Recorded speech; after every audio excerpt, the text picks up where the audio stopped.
Hello everyone, welcome to Rinki UPC net. So आज अपने physics का डे नंबर 5 है एंड जिसमें मैं लाई हूँ बहुत शानदार क्वेश्चन। तो चलिए क्वेश्चन सॉल्व करना स्टार्ट करते हैं। फर्स्ट क्वेश्चन क्या कह रहा है, which of the following is a live wire, यानी निम्न में से कौन एक लाइव वायर है, यानी लाइव तार है। ग्रीन है, तो ग्रीन क्या होता है दोस्तों, अपना ग्रीन जो होता है ये अपना अर्थ वायर होता है। अर्थ वायर, ग्रीन अपना अर्थ वायर होता है, ठीक। और रेड जो होता है अपना, कौन सा, रेड अपना लाइव वायर होता है। हाँ, तो ऑप्शन बी करेक्ट होगा। और ब्लैक की बात करें तो ये अपना न्यूट्रल होता है। ब्लैक वायर क्या होता है, अपना न्यूट्रल वायर होता है, यानी कि उदासीन तार। तो रेड अपना यहाँ से करेक्ट होगा। लाइव वायर क्या होता है, रेड अपना लाइव वायर होता है, ठीक। चलिए अगले क्वेश्चन पे बढ़ते हैं। अगला क्वेश्चन और शानदार, क्या कह रहा है, फ्यूज वायर शुड हैव, यानी फ्यूज तार में होना चाहिए। वन ऑफ द बहुत ज़्यादा इम्पॉर्टेंट क्वेश्चंस, बेसिक क्वेश्चन। इसका आंसर तो आपको ज़रूर ही पता होना चाहिए। क्या कह रहा है, ऑप्शन ए कह रहा है high resistance high melting point, यानी रेजिस्टेंस हाई और melting point high, high resistance और लो मेल्टिंग पॉइंट। और ऑप्शन सी अपने क्या दिया हुआ है, लो रेजिस्टेंस और लो मेल्टिंग पॉइंट। सो ये अपना हो जाएगा। और नन नन भी नहीं होगा अपना। सो कौन सा होगा, सी भी नहीं होगा अपना। क्या कह रहा है, फ्यूज तार का गुण जो होता है क्या होता है, इसको सीधे आप लर्न कर लीजिएगा। इसका जो होता है टेम्परेचर मतलब सॉरी हाई रेजिस्टेंस और लो मेल्टिंग पॉइंट होता है। हिंदी में बात करें तो उच्च प्रतिरोध और निम्न गलनांक बिंदु, है ना। सो ये ऑप्शन भी अपना यहाँ से करेक्ट होगा, high resistance low melting point. आप इसको लर्न कर लीजिएगा, फ्यूज तार का ये जो है एक कैरेक्टर है।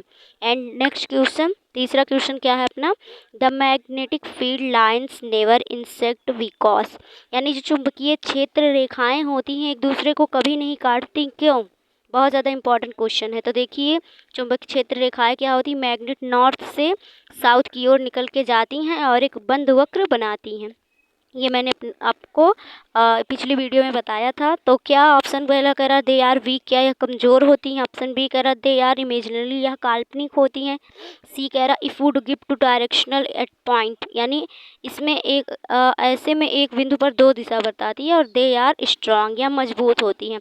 सो वीक नहीं होती, स्ट्रॉन्ग, काल्पनिक तो होती हैं, लेकिन यहाँ कुछ और पूछा जा रहा है कि चुंबकीय क्षेत्र रेखाएं कभी क्यों नहीं काटती। सो ऑप्शन नंबर सी बनेगा अपना, if would give direction at point, यानी ऐसे में एक बिंदु पर दो दिशा दर्शाएगी। मतलब कि अगर चुंबकीय क्षेत्र रेखा एक दूसरे को काटेंगी तो एक इस साइड में दिशा और एक जिस इस साइड में, यानी दो दिशा डायरेक्शन दिखाएगी, जो कि बिल्कुल गलत है। So option number C correct होगा। एंड अगला क्वेश्चन क्या कह रहा है अपना, बहुत ज़्यादा इंपॉर्टेंट क्वेश्चन ये भी है। क्या कह रहा है, what happen to magnetic field current increase, यानी यदि धारा बढ़ेगी तो चुंबकीय क्षेत्र, तो जो अपना मैग्नेटिक फील्ड होता है, मतलब चुंबकीय क्षेत्र होता है, ये डायरेक्टली प्रोपोर्शनल होता है अपने धारा के, यानी इलेक्ट्रिक करंट के, और इन्वर्सली प्रोपोर्शनल होता है दूरी के, है ना। सो क्या कह रहा है कि धारा बढ़ेगी तो चुंबकीय क्षेत्र क्या होगा, तो चुंबकीय क्षेत्र भी बढ़ेगा, है ना। क्योंकि ये जो है अपने जो मतलब अपना चुंबकीय क्षेत्र है, ये धारा के यानी कि इलेक्ट्रिक करंट के डायरेक्टली प्रोपोर्शनल होता है, तो ये भी बढ़ जाएगा। और दूरी की बात की जाती तो जब दूरी बढ़ता तो चुंबकीय क्षेत्र कम होता, और जब चुंबकीय क्षेत्र कम होता तो दूरी बढ़ती, क्योंकि ये एक दूसरे के डायरेक्ट इन्वर्सली प्रोपोर्शनल है। चलिए अगले क्वेश्चन पे बढ़ते हैं। अगला क्वेश्चन क्या कह रहा है, magnetic field strength increase with, यानी चुंबकीय क्षेत्र की तीव्रता बढ़ती है। इंक्रीज करंट, इंक्रीज डिस्टेंस, या इंक्रीज एरिया, या फिर और। तो चुंबक क्षेत्र की मतलब शक्ति या तीव्रता कब बढ़ेगी, जब करंट बढ़ेगा, क्योंकि बी डायरेक्टली प्रोपोर्शनल आई होता है। अभी मैंने आपको अगले ही क्वेश्चन में बताया, बी डायरेक्टली प्रोपोर्शनल आई, जब बी बढ़ेगा तो आई बढ़ेगा, है ना। तो चुंबक क्षेत्र की तीव्रता कब बढ़ेगी, जब अपना जब अपना करंट बढ़ेगा। और दूरी की बात की होती तो आपको पता ही है, दूरी बढ़ता तो चुंबकीय क्षेत्र अपना कम हो जाता। तो यहाँ से ऑप्शन ए अपना करेक्ट बैठेगा, ठीक। ऑप्शन ए को अगला क्वेश्चन क्या करा, व्हाट इज अ सोलेनॉइड, यानी सोलेनॉइड क्या है।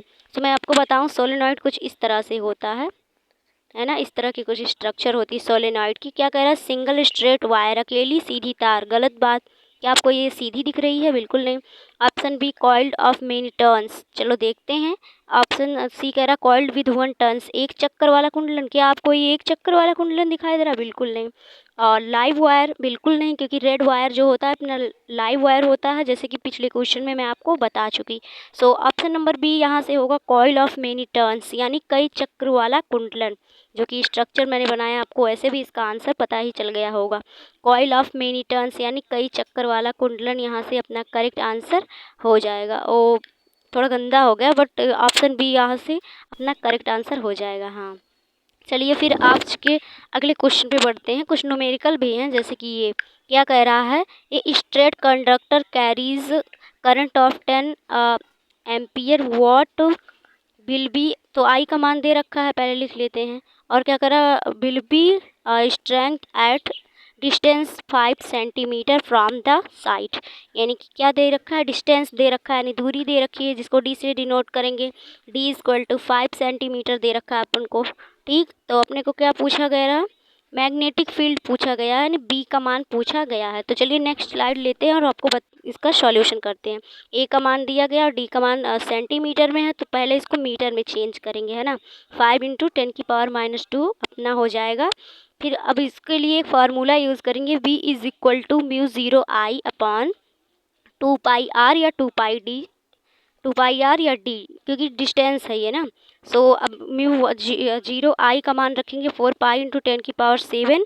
सो कटने के बाद आंसर अपना कितना आएगा, यहाँ से सॉल्यूशन, इसको मैं इरेज करती हूँ, सो मैं आपको बताऊँ।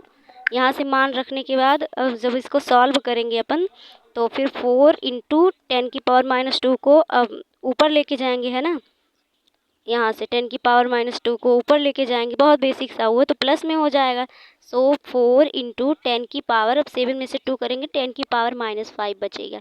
सो ये अपना यहाँ से करेक्ट आंसर होगा 4 × 10⁻10 टेस्ला, क्योंकि चुंबकीय क्षेत्र का मात्रक टेस्ला होता है। सो ये हो गया अपना आंसर। चलिए ऑप्शन देखते हैं। ऑप्शन ए ही यहाँ करेक्ट बैठ रहा है ना। ऑप्शन ए ही यहाँ पर करेक्ट बैठ रहा है दोस्तों। सो ऑप्शन ए को यहाँ से करेक्ट कर देंगे और बढ़ते हैं हम अगले क्वेश्चन पे। आई होप आपको समझ में आया होगा। इसका सॉल्यूशन बहुत ज़्यादा इजी है, जो मतलब मैंने वो बताया उसी पे सॉल्व करना। अगला क्वेश्चन क्या करा, in Fleming left hand rule thumb represent, तो फ्लेमिंग के बाएं हाथ का नियम में अंगूठा क्या दर्शाता है। तो FBI से आप इसको लर्न कर सकते हैं। FBI, F जो होता है यानी जो फोर्स होता है, थंब जो होता है अंगूठा, ये फोर्स को दिखाता है ना।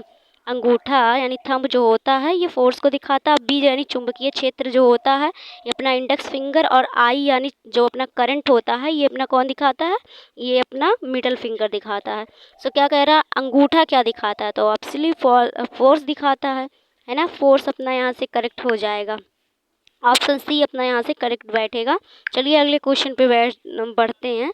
अगला क्वेश्चन क्या कह रहा है दोस्तों, अपना एक current of 5 ampere flow through a wire of resistance 2 ohm, the voltage across the wire is, तो क्या कह रहा है, आई का मान दे रखा है अपने को 5 एम्पियर, और क्या दे रखा है, रेजिस्टेंस यानी प्रतिरोध दे रखा है 2 ओम। ठीक, और वोल्टेज पूछ रहा है, तो यहाँ सिंपल सा ओम का नियम लगाएंगे, B = IR, सीधे सीधे मान दिया गया, सीधे सीधे रख देंगे। तो यहाँ से 10 एम्पियर अपना करेक्ट आंसर हो जाएगा। ऑप्शन नंबर ए अपना यहाँ से बिल्कुल करेक्ट बैठेगा। बहुत ज़्यादा इम्पॉर्टेंट है। तो thank you for watching this video.